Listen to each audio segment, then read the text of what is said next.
And certainly one thing I think they want to do is to try to rotate a little bit more than they have in the past.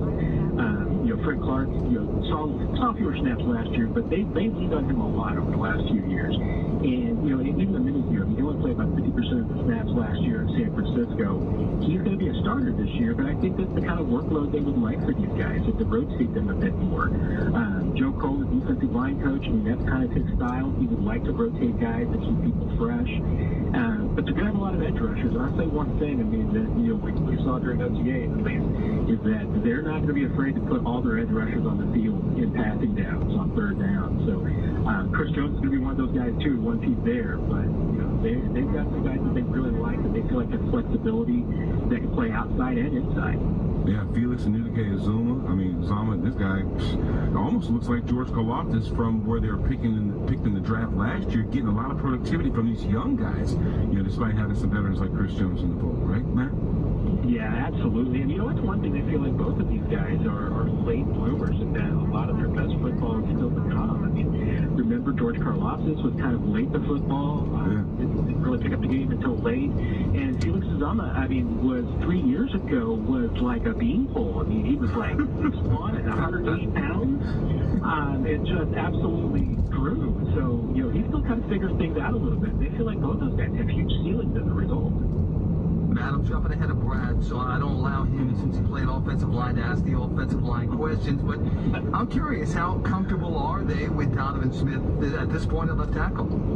Yeah, they seem really comfortable right now. I feel like that was a diamond in the rough kind of signing. He was out there, it seemed like, a little bit just because of the injuries last year that slowed him down. Looks like he's fully healthy. He's comfortable. And really looks to be happy to be in Kansas City when we got a chance to talk to him. And seems to be fitting in pretty well.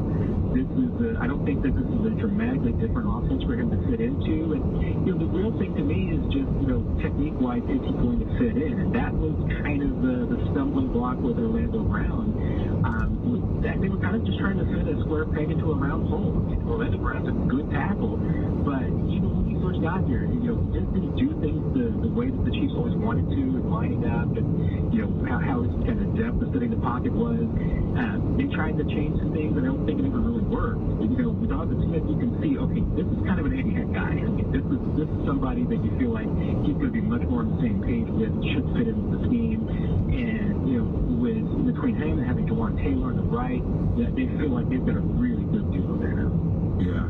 Hey, the last thing for me, Matt, I know that Eric Bieniemy is no longer under your pen for responsibilities as far as covering him and whatnot, but you got to be curious as to how he's going to do, calling the plays exclusively without Andy Reid hanging over his shoulder. I'll be curious to see what he does with the quarterback situation to deal with and putting that offense in the right place. What about you? Yeah, that to me is going to be the most difficult challenge. Is, how do you build a game plan around your quarterback? The last few years it's been pretty easy for EB because he's been a part of a collaborative process, and it has arguably the best quarterback in the NFL. How is he going to do now when really he's the man in charge of the ship, and maybe he doesn't have the support that he had in Kansas City? I think he can do it. There's no doubt he is a good coach. Players should absolutely take to him. He was beloved in Kansas City for the most part. There were some guys who struggled with him. I think there were some veterans sometimes conflicted with, but there's no doubt. Eric Bieniemy typically gets the best out of his players. I'm really intrigued to see what he does. Last one for me. Is there any reason as we sit here today, Matt, and we can't predict injuries, obviously, so something dramatic could happen, and we're talking a different tune in a couple of months from now, but as we sit here today on paper, is there any reason to believe that the Chiefs won't once again be at the top of the AFC or one of the top teams in Super Bowl contention again? Yeah. I can't make a case for it. This seems like as long as Mahomes is healthy, this team is built to win 13, 14 games in most seasons. What are the question marks this year? Most of them, receiver room certainly, although I think after last year what Mahomes did with the group that he had and turnover, I think he's proven that he can make a receiver group better. So I don't think there's a lot of concern there. To me, it's on the defensive side. You've got a lot of young players. You have young guys last year who excelled, especially in the secondary. And Joshua Williams and Jalen Watson, Trent McDuffie. To me, a lot of it's going to be, how do those guys do in year two? I mean, there's going to be a book on them. Offenses are going to know their moves. The receivers are going to know about them. How will they respond to the adjustments that they see? I think there's reason to believe that they're going to be better.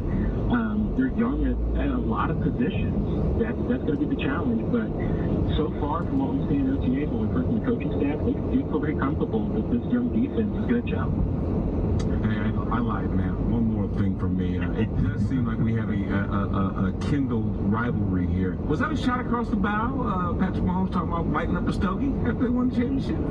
Oh, I mean, everything since Thursday night in the ring ceremony, and that's who and everything, with the response to Lamar, everything, or Jamar, excuse me, that's Patrick Mahomes in a nutshell. I mean, there's a reason why people in Kansas City call him Petty Mahomes with love and affection, because they love that. That's good stuff, Matt. We appreciate a few minutes. Thank you so much for the time, and it's great having you on. I'm sure we'll be catching up to you again down.